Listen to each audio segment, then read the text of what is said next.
Hey everyone, welcome to another video from LLM 0 to 100 series.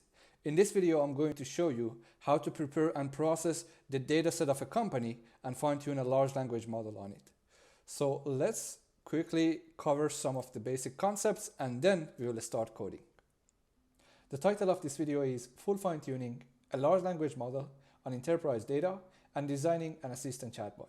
So the main focus would be on the fine-tuning side, but at the end of the video, we also will design a chatbot, which is one of the practical ways that we can use these type of fine-tuned models. So first, let me quickly explain what do we mean by fine-tuning. In order to prepare a large language model and make something like ChatGPT, we have to go through three main steps. The first step is called pre-training. This is the step where a large language model goes through a lot of information and a huge amount of data set, and it eventually tries to learn and get the knowledge from it.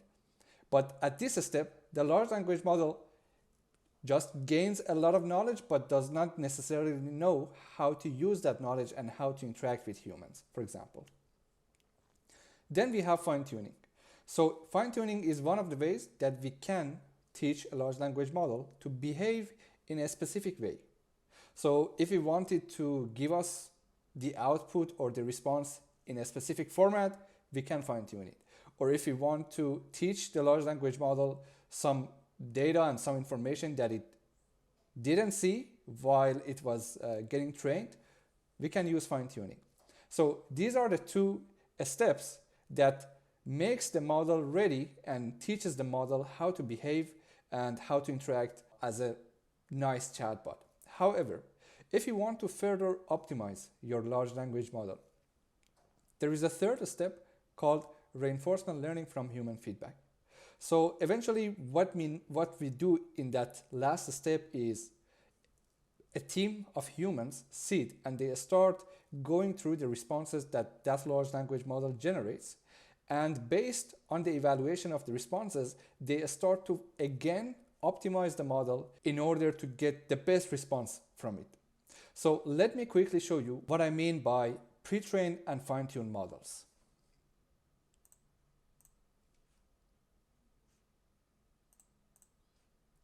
So I have two models here.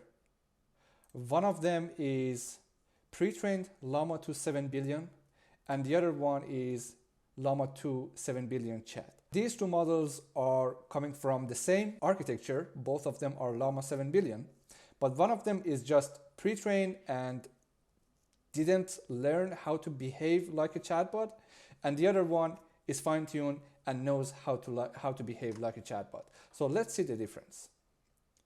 This is the pre-trained Llama 2. I'm not going to execute the code, but I will keep the notebooks here. And in order to execute it, you just have to get the Llama 2 models, put it in the models folder, in the converted Llama models, and then you're good to go. So if I ask a few questions from the pre-trained Llama 2 model, let's say, who is Elon Musk?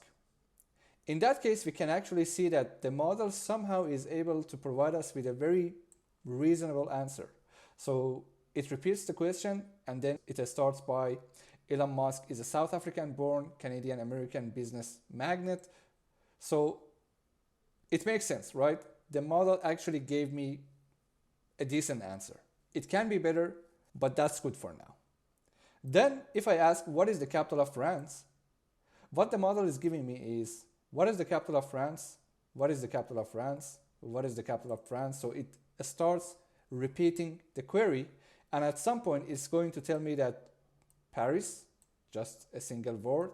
And if I scroll to the right, we can see that it starts to elaborate a little bit more on Paris, but the model is confused. So it repeats the question. Here again, it is repeating my question. But before that, it just gave me a little bit of information about the capital of France. And then again, it's going to probably repeat the question. So the model is somehow confused. And in the final question, I'm asking, tell me how to train my dog to sit. And what the model does is just keep repeating my query for the whole response. So the thing about this model is this model actually knows what is the capital of France. It knows what is like how to train a dog to see it, and it knows who is Elon Musk. The only issue is it does not necessarily know how to interact with me. So what we can do is we can teach this model how to behave like a chatbot. So this is Llama 2 Chat, again, the same model, but just fine-tuned to behave like a chatbot. So let's see the responses from this model.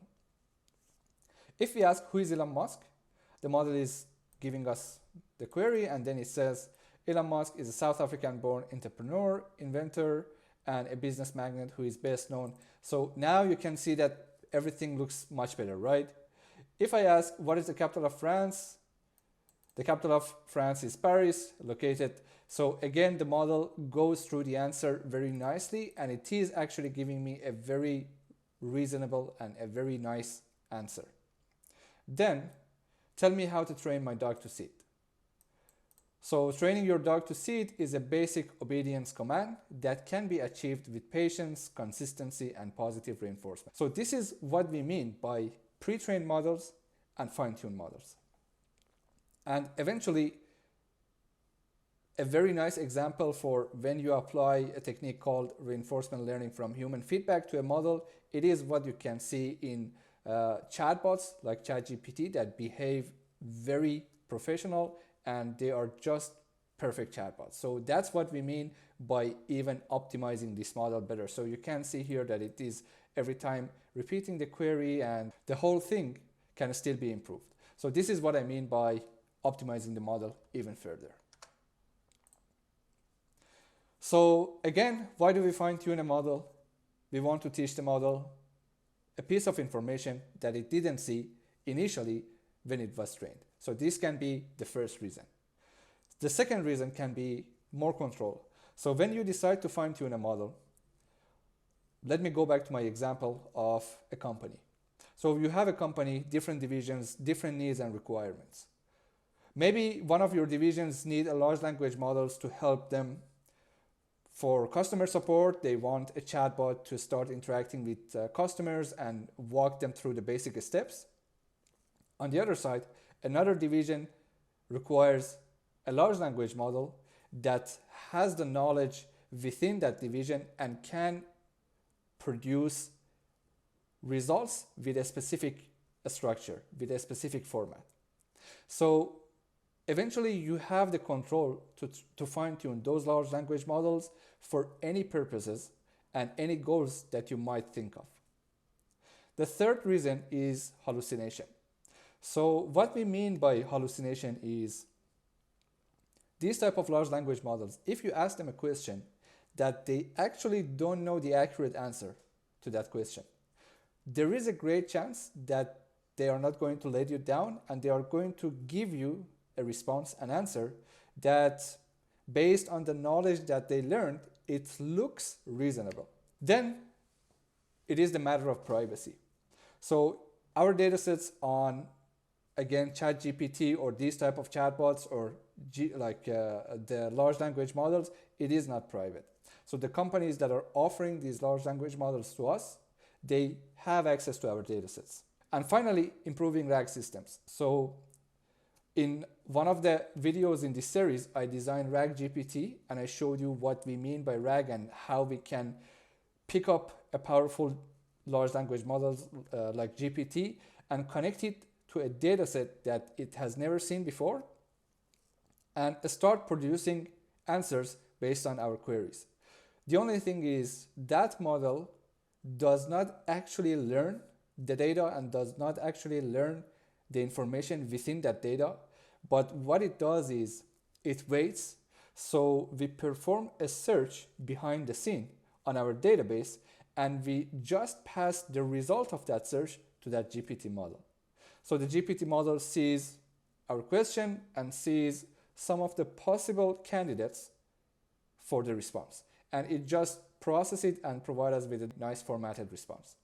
So by fine-tuning a large language model, you can even improve your RAG system. So imagine if you fine-tune a GPT model on your datasets, how amazing would that be? So if you have abbreviations that are not common, And if you have a specific data sets that you want the GPT model or any large language model to have the knowledge of that data set, that's the way to go. So you can fine tune the model and you can use it in your RAG system. So if you have a company and if you want to process the data sets, what are some of the key steps that you have to take? Just like any other project, the most important step is the first one, which is the project the scope and project goal. So you have to be clear about why do you want to fine-tune a model and what is the goal and what is the purpose of that fine-tuned model. Then you might want to do some search and find a proper large language model. That's a very important piece because, as you know, the bigger the model, the better, but you have to check the licensing, so make sure that you can use the model, and also the computational power is very tricky for that. So if you have a very large language model, you might face difficulties based on the computational power that you have at hand. So for example, today, the biggest large language model that I'm going to fine tune is a 3 billion large language model on a 24 gigabyte GPU. So that's the maximum size large language model that I can train on my GPU if I don't use some of the techniques that we are going to cover in the next video. It is called parameter efficient fine tuning, PEFT in short. So we are not going to use PEFT, we are just going to fine tune the model as it is. That's why I'm calling it full fine tuning a large language model. And 3 billion is the maximum size that I can go. So if I jump to a 7 billion parameter model, my GPU cannot handle it. Then data preparation. So this is also a very crucial step. If you want to have a model that performs well, apart from the training aspects and apart from all the steps that I mentioned, the quality of your data is the key. So it is very important to go through your data set, process it, clean it, do whatever it is necessary, and then provide a nice formatted data set to your large language model, most probably in one of these categories. So what you can do is, if you have a document, let's say you have customer support, and you have the history of Q&As for the past, let's say 5 years. So one of the best ways that you can prepare that document is to just convert it to pure Q&A. The second category is instruction response. So if you have, for example, product user manual, what you can do is to convert it to instruction response, and this is the way that you can pass it to the large language model and let it learn. And eventually, if you have a piece of document and you know what, you don't want to convert it to Q&A or you don't want to convert it to instruction response, what you can do is to just chunk it in paragraphs and pass the plain text to the large language model, and that is the way that large language model will be able to learn that the content that you're passing to it. And the last step that I included here is training technical aspects, which by itself requires a lot of expertise, of course. So let's go to our schema. This is the project schema that we want to replicate at least most of the steps in this video. We have a company called Cubetriangle, and our company has a database that we want to use. We want to prepare that database for fine-tuning and pass it to 3 large language models, a 70 million model, a 1.5 billion model, and a 3 billion model. And then, so these are the steps that I'm not going to cover, but eventually if you want to actually thinking about implementing this process, you must have an evaluation procedure in place, and then after you iterate over your model, your databases, and eventually come up with a good fine-tuned model, what you want to do is you want to deploy it and monitor the fine-tuned model afterwards. So let's see what is Cubetriangle Enterprise. These are some of the documents of our company.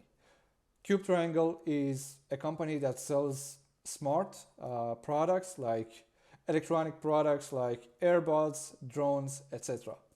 And it is a fictional company. It doesn't exist. Hopefully, to the best of my knowledge, it shouldn't exist. That was my whole plan.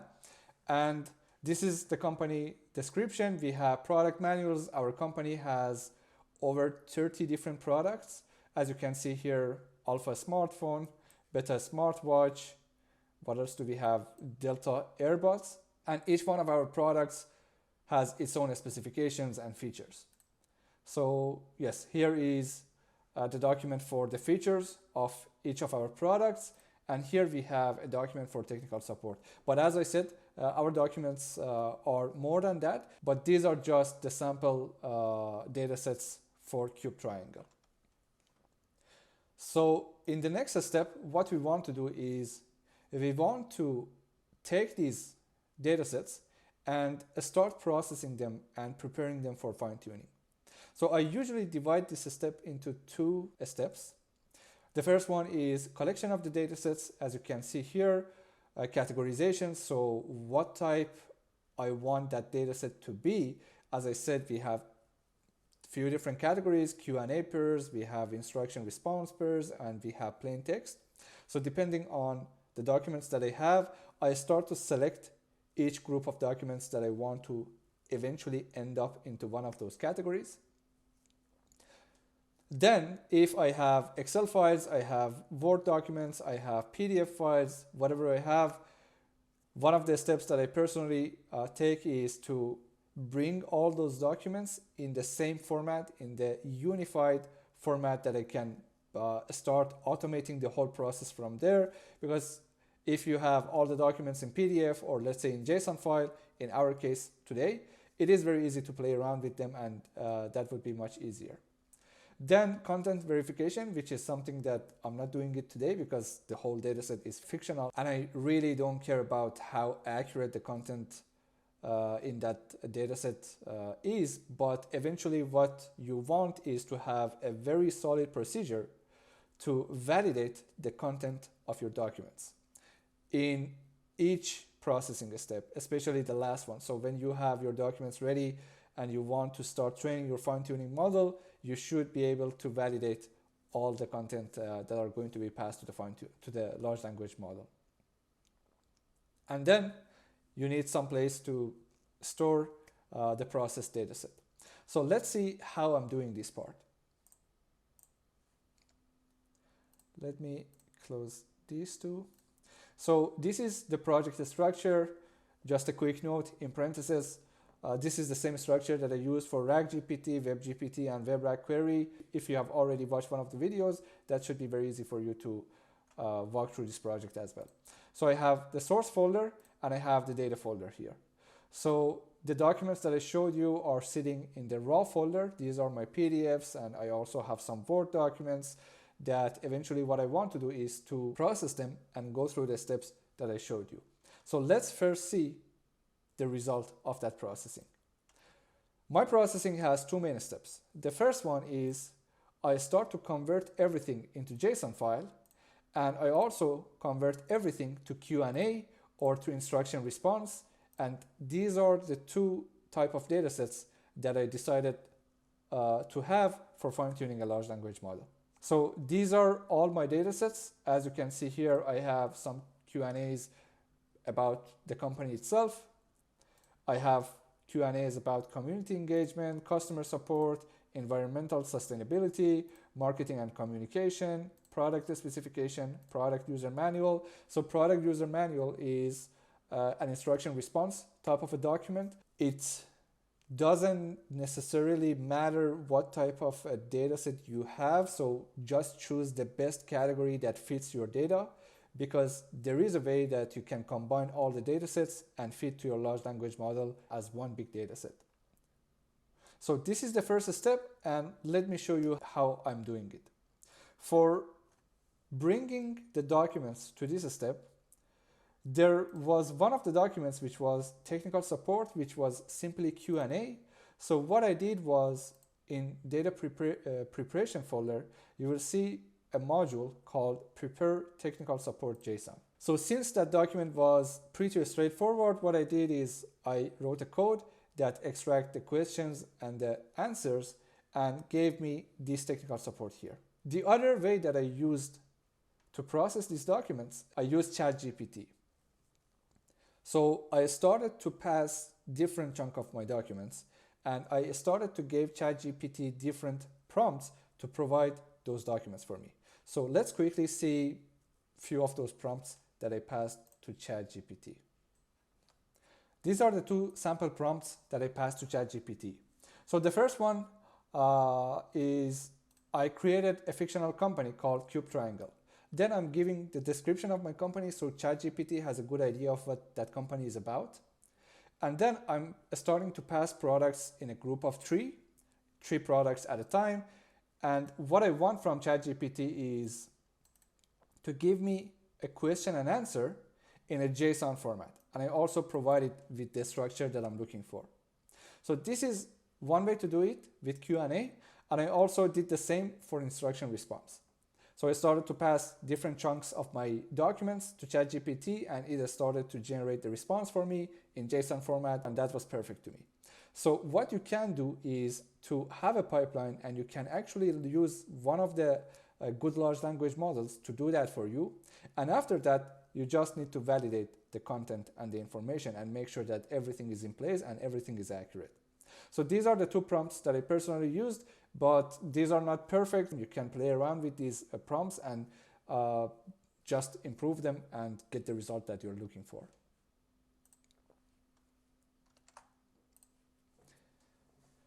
So far I explained the collection of the dataset, which I showed you words, PDFs. I converted them to a unified format, which in my case was JSON. Content verification, I explained, I'm ignoring it, and I stored them right now locally on my PC. Now we have the question and answer pairs and instruction and response pairs.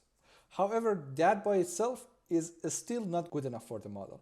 So what we want to do is to take one more step, a small step, and to process the datasets again. So this is what I'm calling here as the interim dataset. Let me first show you the output of what I'm looking for so you have a good understanding of this step, and then I will show you the code. This is what I'm looking for. So what I want is to have an instruction which is followed by 3 pounds instruction, and then I go to the next line and I have my instruction. Then I skip 3 lines. I have 3 pounds response, and it follows by my response in the next line. So this is for instruction response. So these 3 lines and these pounds that we are using, they are just going to make the content more clear for the large language model. So imagine if you are reading a piece of text and everything is just compressed in one paragraph, or you have a text that is divided into different paragraphs, and when it's needed, it is going to the next line and it has a nice punctuation. So what we want is to process it in a form that the model can easily understand. Okay, so this is the question part or the instruction part, and this is the response part or the answer part. And here is the Q&A, the same structure. As you can see, I have the question, and in the next line, I have my question, and we have the answer followed by 3 pounds, and in the next line, I have my answer. So sometimes the answer is just simply a small, like just a value, a number, and sometimes the answer is longer and it is an explanation of the product or something like that. So this is what we want. And after we just converted everything into a unified format to work with, what we want to do is to take one more step and convert them to this format. So let's see how that works. I have 2 modules here called Prepare Instruction Response Interim Datasets and Prepare Q&A Interim Dataset. These are the 2 modules that are reading these JSON files and converting them to these 2. So if I go through Q&A, what I do first is I read all the JSON files and I concatenate them together. So this is why I wanted a unified format, right? So it is now very easy for me to read all of them, concatenate all of them, and process the documents at once. Then I have the prepare interim Q&A dataset, and I go through each line of that JSON file, that concatenated file, and I pick the question and I add the format that I'm looking for to it, and I pick the answer and add the format that I'm looking for it. So right now the question and answers are separate, but eventually when we want to pass it to the model, we are going to combine them together. And for instruction response, I'm doing the same thing, but the keys are different. I'm changing them to instruction and response, and I'm creating the same thing. And here, since I only had one document, so there is no need for me to go through different documents and concatenate them. So I just mentioned one thing that I want to elaborate a little bit more on it. I mentioned that when I want to pass these documents, I want to combine Q&A together, and I want to combine instruction response together. And earlier in the video, I said it doesn't matter which one of those categories you choose, because at the end, there is a way to combine all of them. But how is that possible? So here is also a quick summary of the data sets that we have. And these are the three models. I just missed the whole slide. So these are the three models that I'm going to use for fine-tuning today. A 70 billion model, a 1.5 billion model, and OpenLlama 3 billion parameter model, but this is the slide that I'm looking for. In general, if you have trained models before, one thing that you are very familiar with is to pass something to a model, whatever it is, and expect something to be predicted or generated totally by the model itself. So let me give you an example. Let's say I have 10 data points. It is a regression problem. So I have 10 data points, and what I can do is I can pass those 10 data points and ask my model to predict the 11th one. It can be a stock market price, or it can be anything else, the price of houses. Or let's say I have some sentences, and what I want to do is I want to pass those sentences to the model, and I want to ask my model to extract the sentiment. Like, tell me if the sentence is positive, is it negative, or is it neutral? So the thing here is, what the model is going to give me is somehow going to be learned from the input, but my input should not contain the output that the model is going to predict. That's the whole point, right? So if I want to predict the next price in a stock, if I just train a model that is seeing the next price, then the model is not going to learn anything. It just simply take that last price and show it to me. So this is something that we ML engineers are very familiar with. But actually, when you are doing fine-tuning, things are a little bit more simplified right now. So you remember when I was passing the query to the Llama models, they were giving me both the question and the answer, both the pre-trained version and also, actually the pre-trained version, it was a bit confused, so let's ignore that, but in the chat Llama. So the thing is, what we can do right now is, we can combine the question and answers together, pass them to the model, and ask the model to predict questions and answers in the output. So it looks like cheating, but actually right now we just don't want to make the model to extract something new from the question. But what we want instead is the exact answer or the exact response to an instruction. So if a user just contacts my company and start chatting with the chatbot, what I want is the chatbot to provide the user with the most precise answer. And if the chatbot doesn't know the answer, it connects the user to one of the agents in my company. So this is the case for text. You can just pass the text and you can ask the model to generate the text in the output. And also the case for question answer and instruction response. So this is just something that I wanted to explain because it might get you confused, but this is the way that we are going to do it today. So up to this point, I collected the data from my database, I processed them, and I created a database that right now is understandable for the large language model. So the last step was we added that a specific structure of 3 pounds question followed by the question, the same for the answer, the same for the instruction, and the same for the response. Now we are ready to do the final pre-processing step and pass the database to the large language model. In the last step, so I personally tend to keep these steps separated from each other because this last step is one of the steps that I like to manipulate a lot, and I like to play around with it. This step contains 3 smaller steps. The first one, which unfortunately is missing on the slide, is called tokenizing. So what we want to do is to convert our text into numbers in a meaningful way, and then pass the numbers to our large language models. Because remember, large language models, they don't understand the text. What they understand is numbers. Then when they want to generate an output, the output is also number. And what we want to do is, again, to be able to convert it back to text. For whatever large language models that you use, there is a corresponding tokenizer that you can use. So today I'm going to use 3 large language models, which all of them are coming from the Hugging Face. And what I can do is to just load the model and the tokenizer together. In the next step, we want to add the labels to our dataset. So we need the labels to compare the generated output of the large language model to our ground truth or labels and see how our model is performing. So that is how we evaluate the model initially while we are fine-tuning it. And then we want to divide our dataset into train and test splits and pass the train and test splits to the model and start fine-tuning it.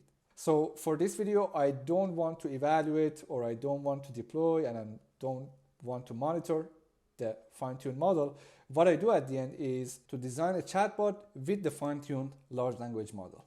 However, if you want to have the whole process for your company or for a project that you want to actually deploy, these are the steps, and this is not a one-way step. You just have to start iterating over them.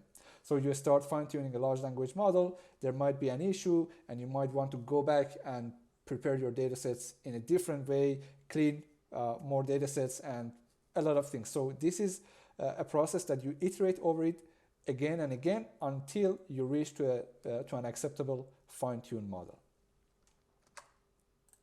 So for going through those steps, let's start with the tutorial here. So I have a tutorial here, and as you can see, everything is empty right now. I added some descriptions that I want to explain, and what I want to do is to copy paste piece by piece. These are the exact same steps that I'm going to use for fine-tuning all 3 large language models. So I will go through them once, and then after that we are just going to see the model's performance on our dataset.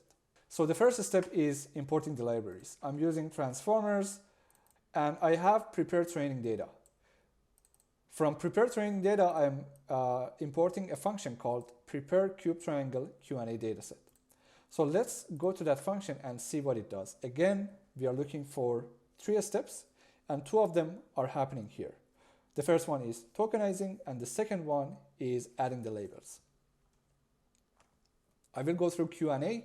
That's exactly the same for instruction response. There is a variable here called tokenizer max length, which is 2048, and on purpose I didn't load it from the config because I just wanted to explain a little bit about it. This is a very important variable, and it changes based on the language model that you choose. So depending on the models that you're using, your models have a maximum token limit which you have to respect, because that's exactly the maximum size of the input of the model as well. So this is the value that you have to be very careful, and the way that you can find it is when you are looking for large language models, probably you can find them on leaderboards, or for example, this is one of the GitHub repositories that I personally like. It has a good collection of large language models, and you can see that for each model, it also has a column called context length, and it is showing you the context length of that model.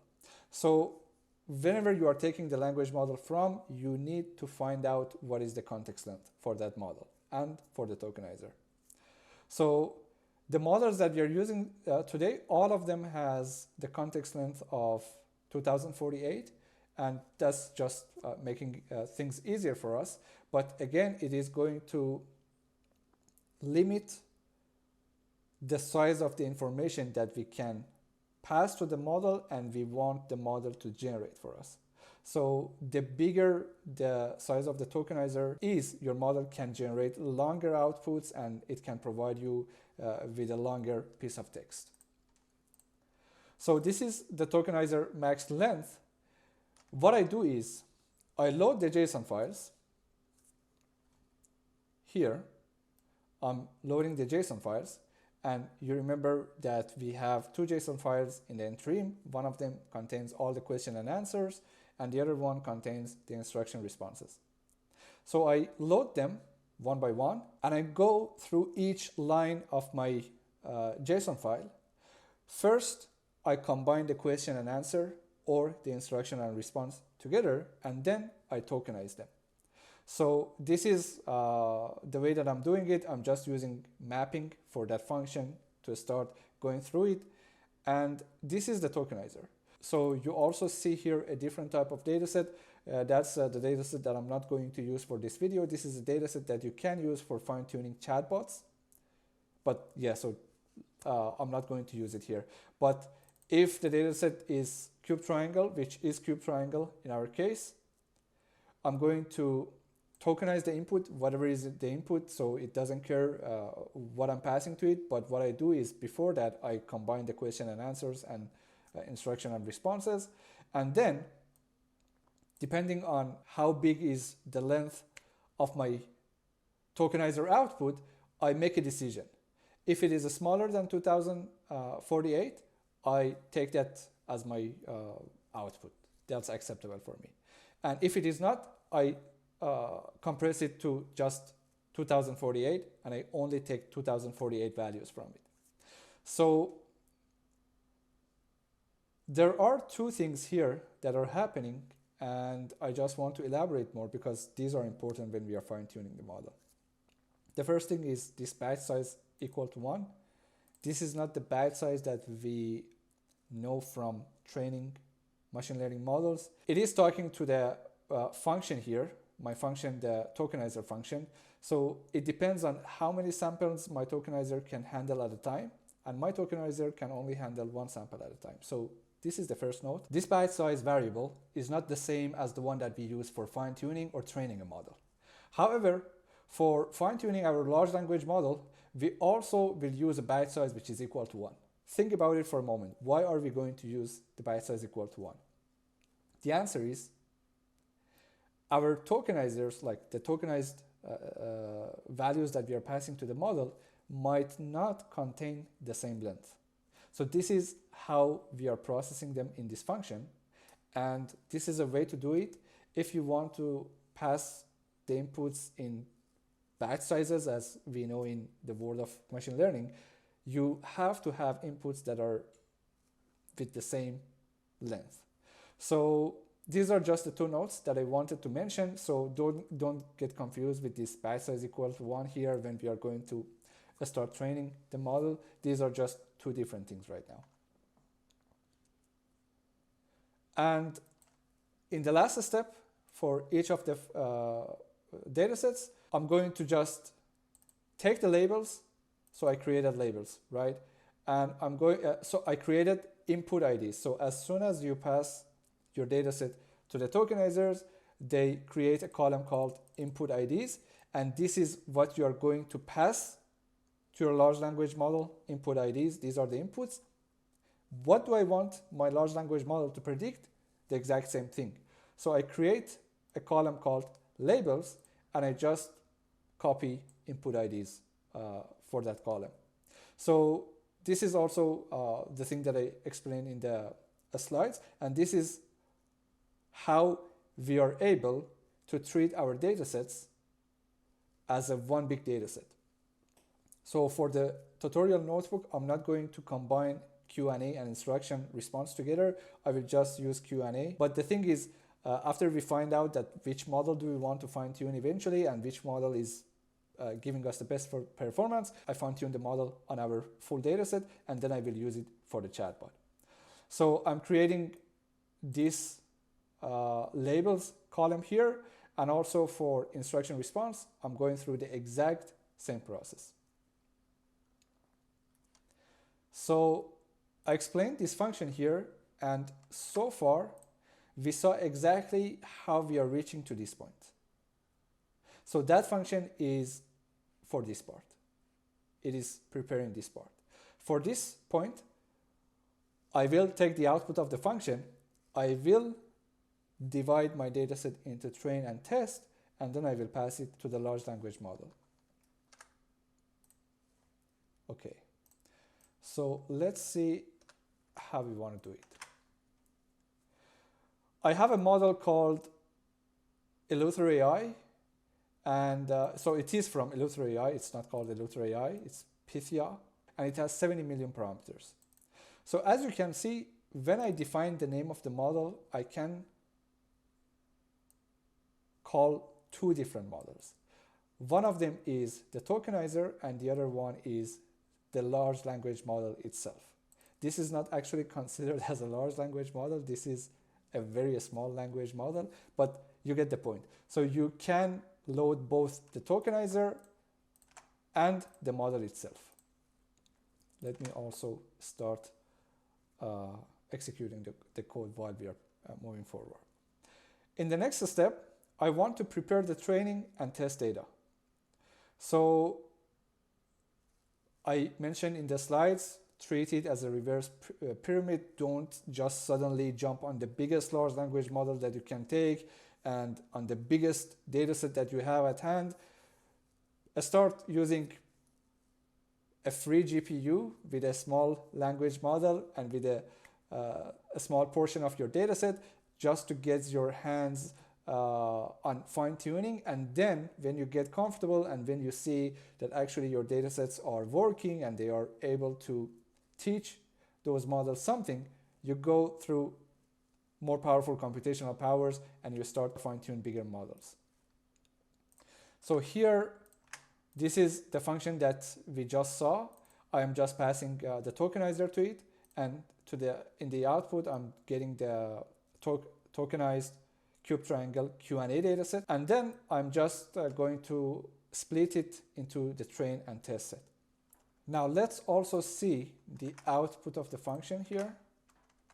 So before I execute that cell, what I expect is the same number of rows, of course, but right now I want to see more columns. I want to see input IDs specifically and labels. These are the two columns that I'm looking for.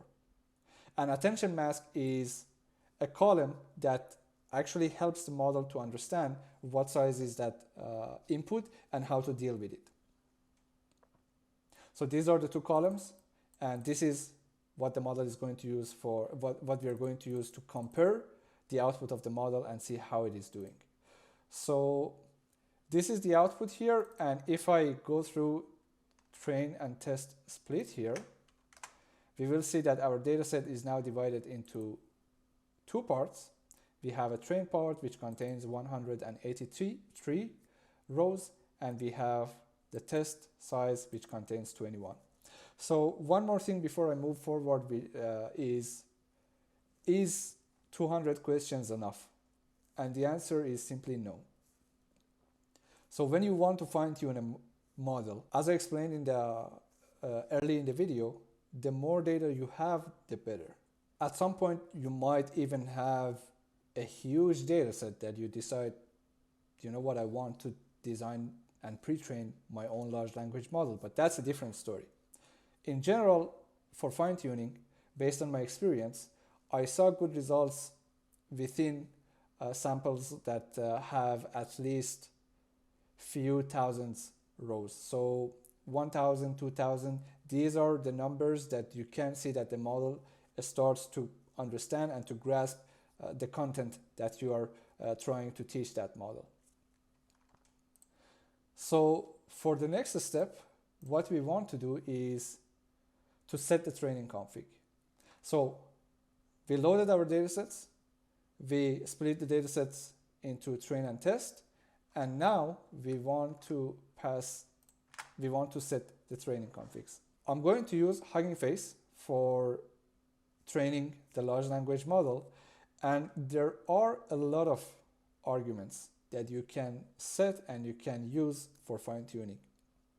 And that is why I said fine-tuning by itself requires a lot of knowledge and a lot of expertise. However, I tried to explain the arguments that I'm using here so you have a better understanding of what is happening. And I also included a link that if you open the link, you will see all the arguments along with their explanation. So these are all the arguments that you can use for when you are fine-tuning the large language model. This is my learning rate, and I have 2 epochs. So I will actually mention a few keynotes while I'm going through the arguments. I'm not going to explain them deeply, but I will just go through them quickly.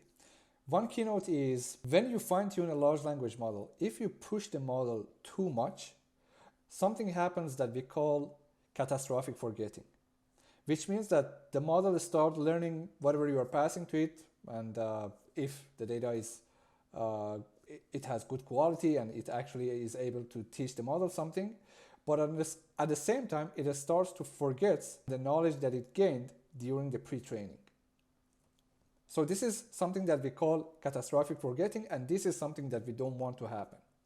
So usually when you fine-tune a large language model, unlike when you are training models for different purposes, you are not going to use a large number for epochs.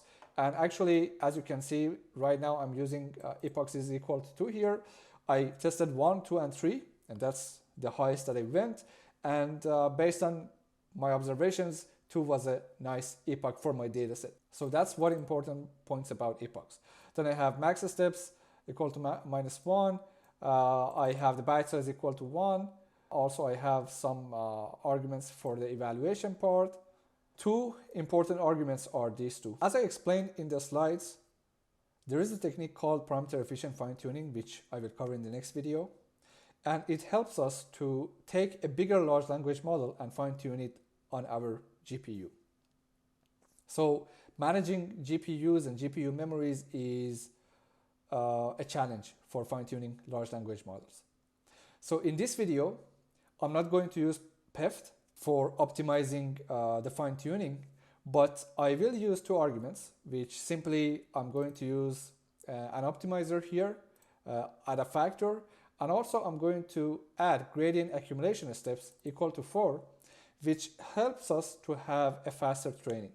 I will explain about the reasons that a large language model takes a lot of space on a GPU memory in the next video, but here I want to show you how these 2 factors are going to affect the fine-tuning process. At the end, I also have some arguments for the early stopping, and let's move on.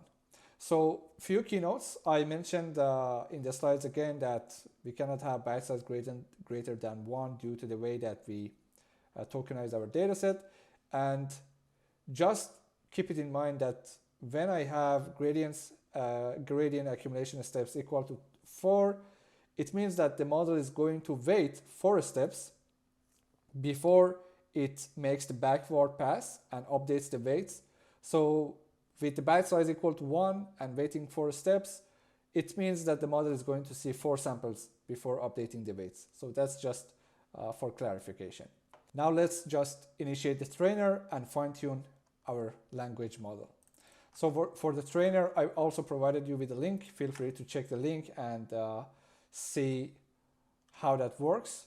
So for initiating the trainer, I need first this one. So this is my trainer. It takes the base model, training arguments that we just defined here.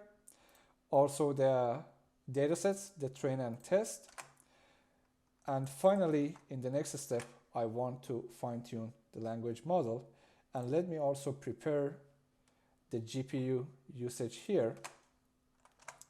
So right now the model is taking 3.5 gigabyte of GPU memory, as you can see. So this is what is happening without the gradient accumulation steps and changing the optimizer. Now let me change these 2 and train the model again. So you can see that instead of 3.5, Now my model is taking 2.9 gigabyte of GPU memory, and it was much faster to train. So yes, I'm cheating a little bit here. I'm not going to fully use the default values. Actually, using a different optimizer is not cheating, but maybe we can call that gradient accumulation steps as a technique to reduce the GPU size, which I should have covered in the next video. But since I just want to make it a smooth experience, I'm going to use it here. So that's it, and let's now save our model,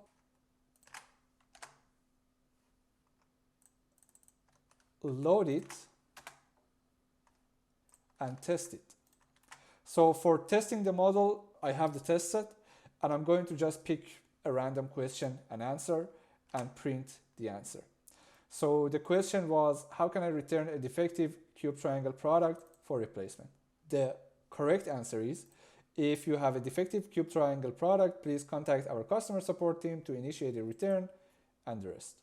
And what the model is giving me is, if you encounter any issue with your Cubetriangle product, please contact our customer support team immediately. We will gladly assist you. So this is really nice. That model did not have any idea about Cubetriangle and about this specific question and how to answer a customer about this issue. So let's also test it with one of the training samples. So in the training samples, I have what are the features of Cubetriangle Phi, a smart air purifier, and then the answer is it's the true HEPA filtration with real-time air quality monitoring, quiet something. So let's see. 4km fitness equipment, a smart air purifier, electric proof case for 15 minutes of conditioning. Let's see if any of these exists. No. So the model actually, for the sample from the training data, just decided to hallucinate. So with 70 million parameter model, this is what we get. Again, I'm sure if actually I change the test, let's test it with a different question. How much does a Cubetriangle Theta 2 electric scooter Pro cost? Which is, it costs 730, and it is saying 1,200, 1,200. That's still nice that it is providing me with a price, but let's go with a different answer. Where is Cubetriangle headquartered? It is in Ottawa, Canada. It is, and the model is saying it is dedicated to delivering innovative products that align with our values, our focus. And let's see if it says, no, it just keeps repeating our focus is on delivering innovative products. That first test sample just gave me a false hope, but I didn't expect more than that from a 70 million parameters model. And that is actually good that we see that this model is still able to pick up the concept and pick up the ideas, so we are on the right track. Now let's move to the next model and train a bigger model. Again, all the training steps and everything in the next notebooks are the same. I just changed the models, the tokenizer, and we are going to see how that affects. Let me close this one here and let me run the whole notebook. While the code is getting executed, I just want to mention a few things. The first thing is, we saw how these two arguments are affecting our 70 million parameter model. If I don't use these two parameters for a 3 billion parameter model, my model is going to take something around 23.56 gigabyte of GPU memory, which is almost all the GPU memory that I have at hand. And if I do the same for the 3 billion parameter model, my computer is not able to fine-tune that 3 billion parameter model. So I'm just going to keep them as they are.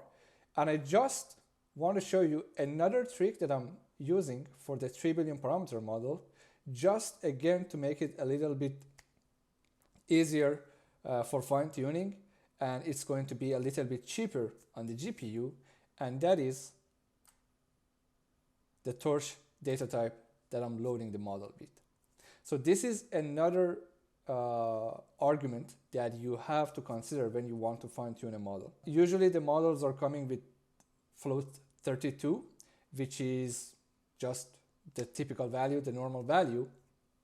And when you go with float 16, you are almost dividing the GPU memory that it requires into half and eventually making it easier for fine tuning.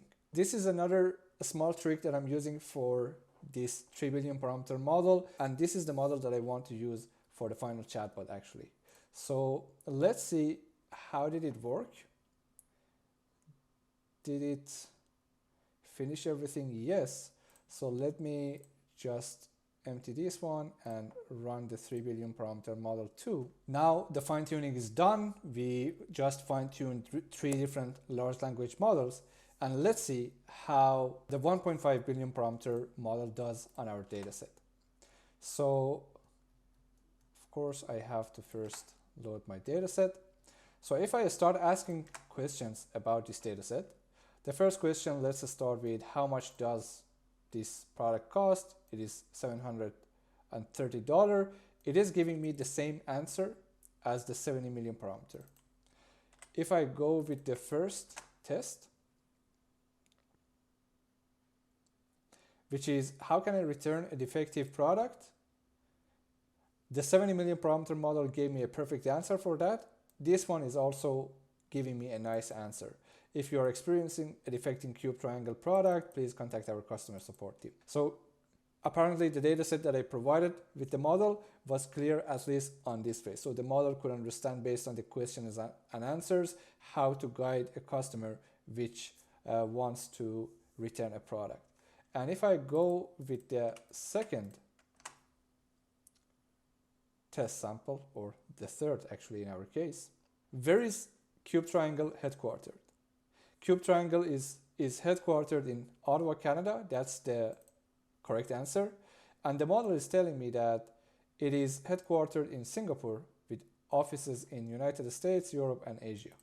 So this model is clearly hallucinating. However, if you remember when I asked the same question from the 70 million parameter model, it wasn't even able to understand the core concept behind the question, and it started to give me an answer based on what is Cubetriangle company and what it does, etc. So it wasn't able to understand that I'm looking for the city that the company is located in, but this model understood that part, so we are one step further.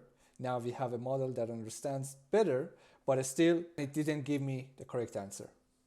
So now let's test with a train sample. What are the features of Cubetriangle, this product? And we have the features here.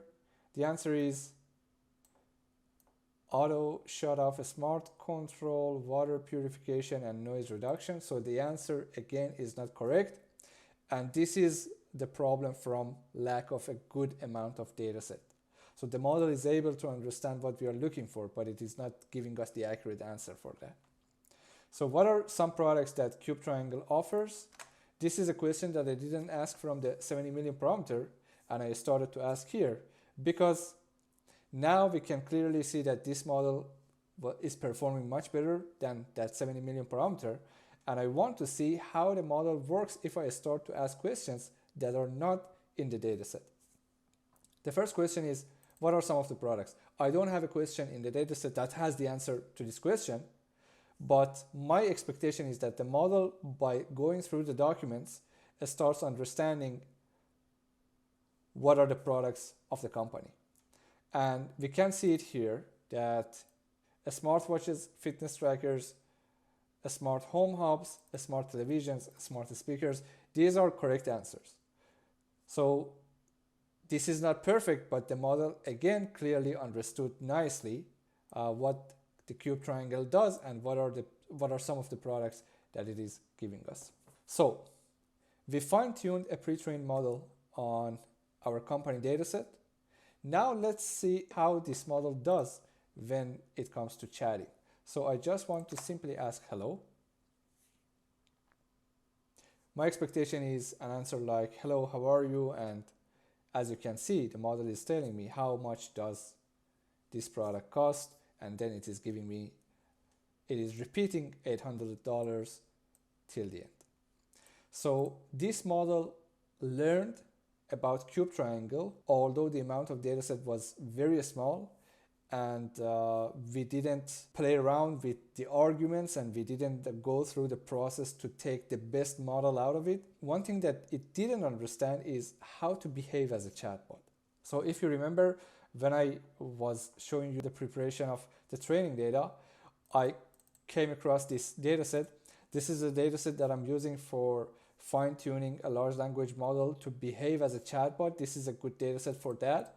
And the problem of that dataset with these models that we are using right now is that dataset contains big chunks of text and information, and the context length of our model, which is 2048, does not simply let that dataset to be fully fed to the model, or the model generate the same input in the output. So the model just cannot generate that chunk of dataset that it is receiving. So unfortunately, we cannot use that dataset to fine-tune our models to behave like a chatbot, but you can try it with larger language models and design your own chatbot. So we just saw how 1.5 billion parameter does when it comes to answering the questions about Cubetriangle, and when it comes to answering questions which are simply interacting with a human. So now let's see the same tests, but on the 3 billion parameter model. Okay, I just loaded the model and we are ready to test it here. So for the first question, how can I return a defective product? The model answer is, please contact our customer support. So this question was answered correctly by all three models. Now let's go to the first test sample. So how much does Cubetriangle, this product, cost? The cost is $730. If you remember the previous two models, the first model totally got lost and it didn't understand what is the question, and it just started to answering with some random text. The second model actually made it better, so the answer made more sense, but eventually it also included some text beside the value that was $1,200. So the first two models said $1,200, but they started to elaborate with some nonsense, let's say. This model, we can see the progress here. It is giving me a number which totally doesn't make sense, but at least it is only giving me a number. So we just saw by moving from a 70 million parameter model to a 3 billion parameter model how the performance changes. Let's go to the next question as well, which is the headquarter. And the headquarter this time, so the first model didn't even understand what is the question. The second model said Singapore, and this one is saying it is in San Francisco, California, in the heart of tech industry. So yeah, this model is telling me San Francisco, California. And let's check the train example.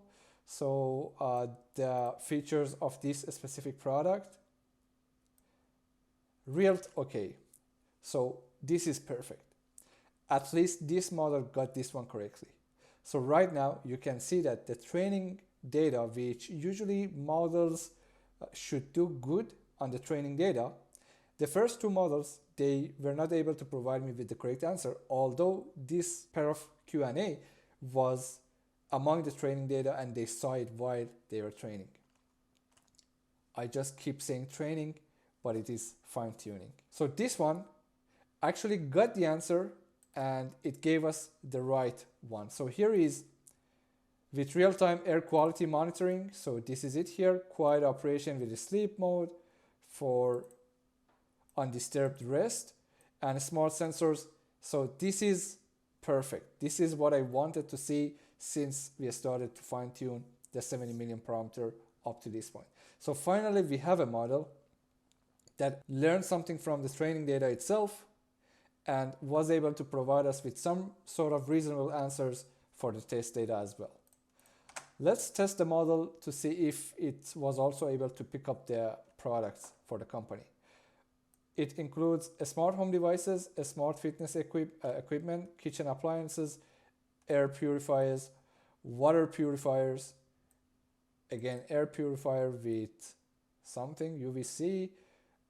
Yeah, the model is just keep adding more products and more products. So this answer is again more powerful and more realistic than the answer that 1.5 billion parameter model gave us. And let's test the model for the chatbot behavior. We can see that if I simply ask hello, the model again starts to deviate, it gets confused. And if I ask hi there, I need some assistance with a product, it answers me by I have a problem with the product, I have contacted Cubetriangle customer support and they have not responded to my email. This is the message of a customer it is giving to us. And this model also doesn't know how to behave like a chatbot. So there are two solutions to fix this issue. The first solution, as I mentioned earlier, is to fine-tune the model to behave like a chatbot. There are different datasets that you can use. If you check the extra resources folder in the project, you can find some good datasets for fine-tuning the chatbot. The second solution, which we are going to have for this video, is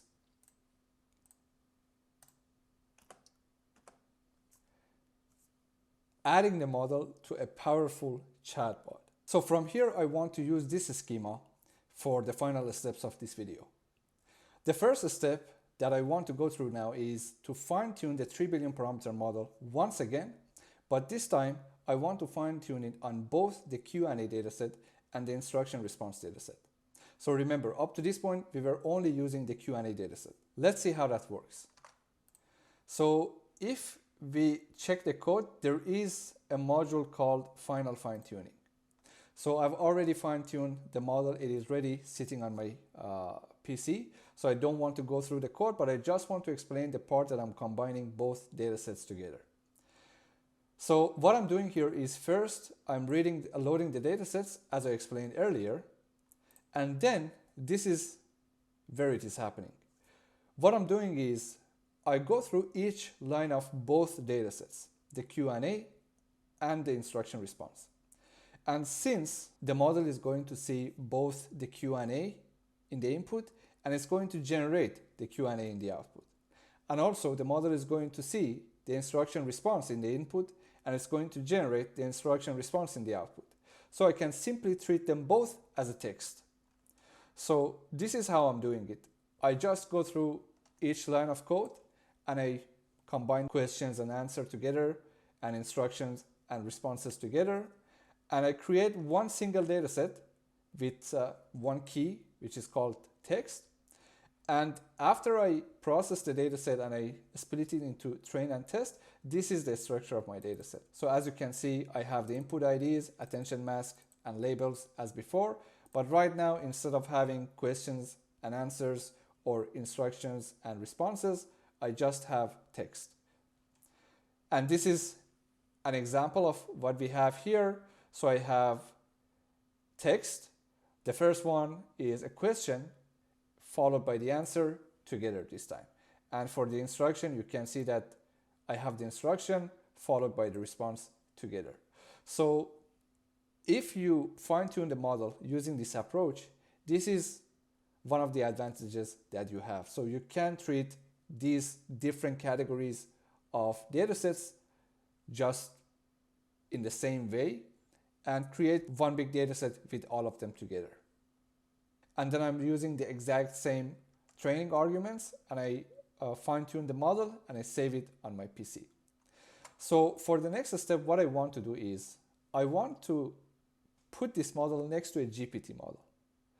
And I want to use one GPT model here as a model that is going to interact with the customers in a very respectful and nice way. But this model also can decide whether to call the fine-tuned model or not.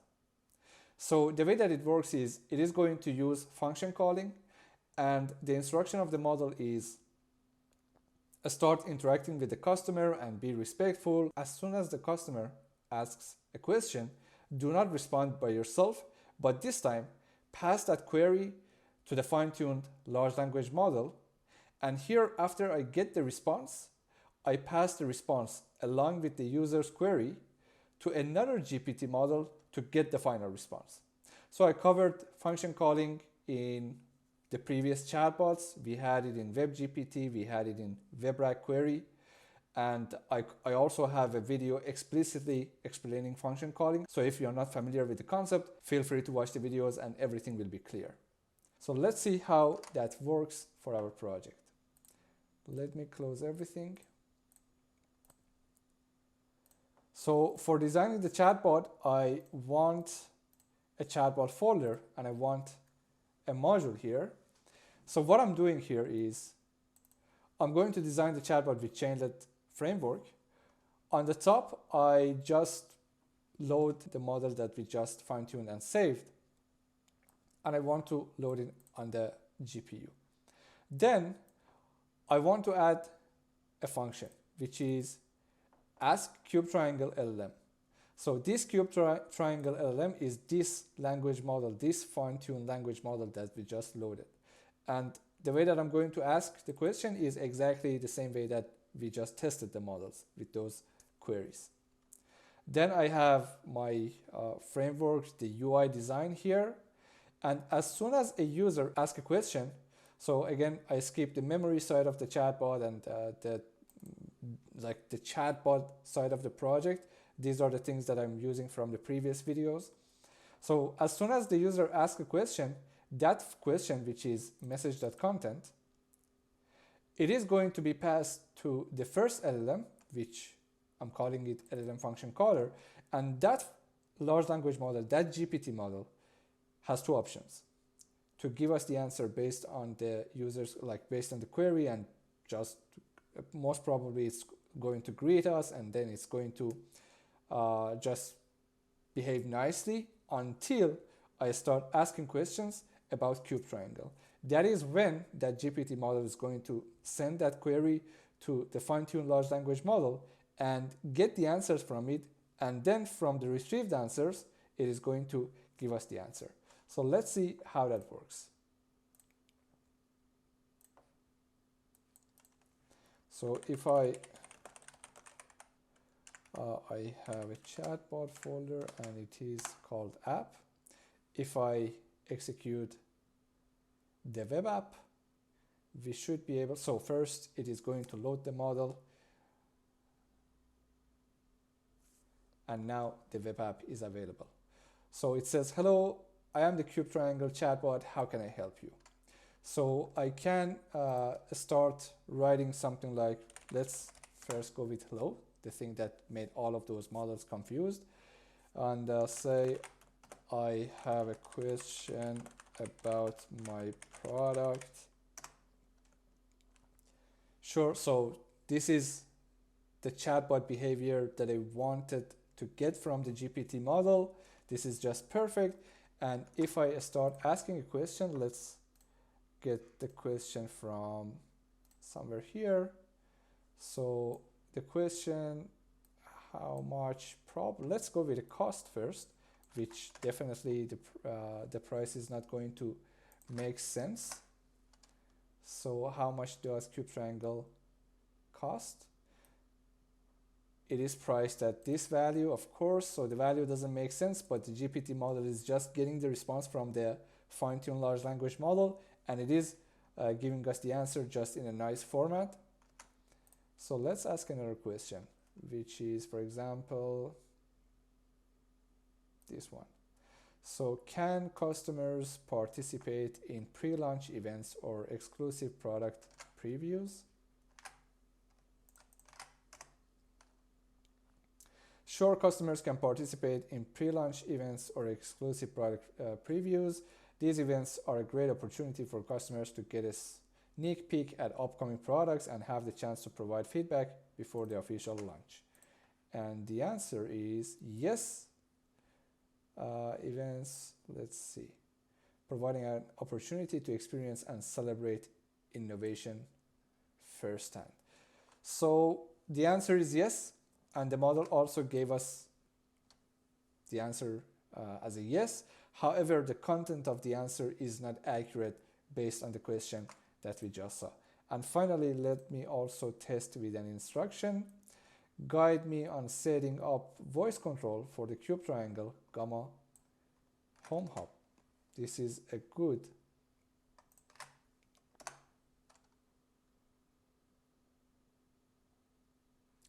instruction.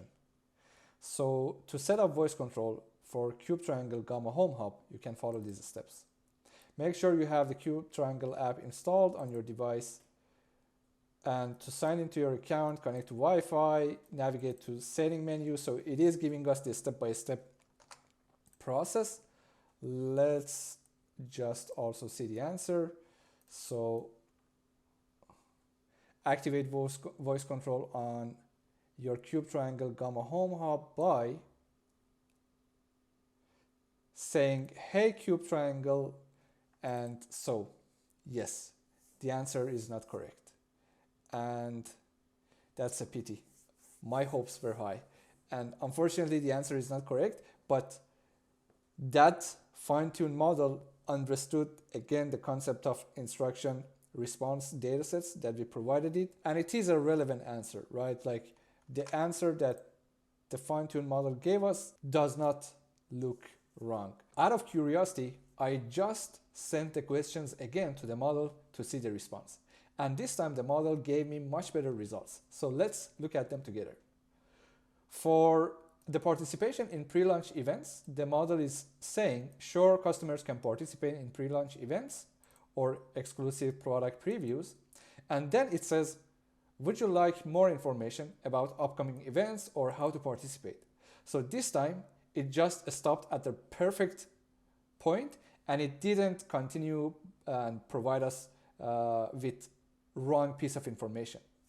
So for the final question on guide on setting up voice control for Cubetriangle Gamma Home Hub, the model again is giving us a much better results. So it says make sure that the device is connected to a power source and turn on. Open the Cubetriangle app on your smartphone, go to settings and select voice control. Follow on the screen instructions to enable voice control, and then on once voice control is enabled, you can use voice commands to control your Cubetriangle Gamma Home. And then it says you can say, hey Cubetriangle, turn on the light. So we had an amazing progress with just a 3 billion parameter model. And we saw how by choosing a bigger model, we can improve the performance and we can reach to a much better result. So there are a few things that I just want to mention and wrap up the video. Let me also switch to full screen here. Perfect. So the first thing that I want to mention is when we fine-tune the models, we didn't go through the value of the losses for fine-tuning, and I didn't go deep into fine-tuning and training side of the language models. So that is one aspect, and I strongly recommend you to execute the notebooks by yourself and check the losses. You will see that the 3 billion parameter model has a huge difference to the 70 million parameter model. The second thing is we saw that as the models got bigger, the performance got much better. So the thing is, if you want to fine-tune a model for your company, I strongly recommend you to go with the biggest model based on the computational power that you have. I personally had good experiences with 70 billion parameter models, and I saw that these models are able to understand and to grasp the knowledge of a specific company. So my suggestion is just treat the fine-tuning as a reverse pyramid, but eventually set your goals high and go with a big model. The third thing is we didn't have a good evaluation procedure in place, which is a crucial aspect of this type of projects. So if you want to fine-tune your model, having an evaluation process along with experimenting different training arguments and different configurations for fine-tuning is crucial. So this step helps you to get the best possible output from your fine-tuning. These were the notes that I want to mention, and in the next video I'm going to explain parameter efficient fine-tuning and fine-tune a larger language model on our dataset and compare the difference in the performance. So thank you very much for watching the video, and I hope to see you in the next one.